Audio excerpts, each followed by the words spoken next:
మనోబుద్ధిని ప్రసాదిస్తుంది. అంటే మనం శరీరం ఎంత అలసిపోయినప్పటికీ కూడా మనకు అలుపును రాకుండా, అలాగనే అందుకనే అంటారన్నమాట, చంద్రుడు ఎటువంటి వాడే అంటే చంద్రుడు తెల్లటి స్వభావాన్ని కలిగి ఉంటాడు.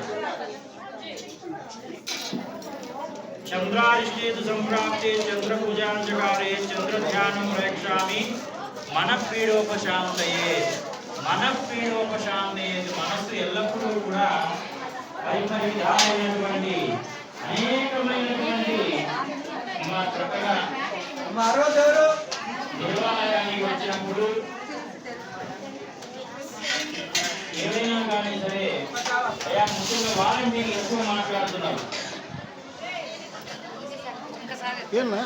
ఒక్క నిమిషం అన్న. మనోయాత్రాయ కర్మలు అంటే మన మనసు అనేటువంటిది ఎల్లప్పుడూ కూడా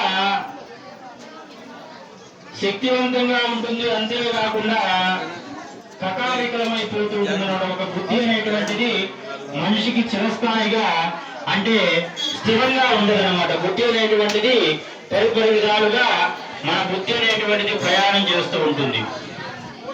అందుకనే దానికోసం అంటే స్వర్ణాభరణాలు, రజితాభరణాలు అనేటువంటివి మనం తయారు చేసుకుంటూ ఉంటాం.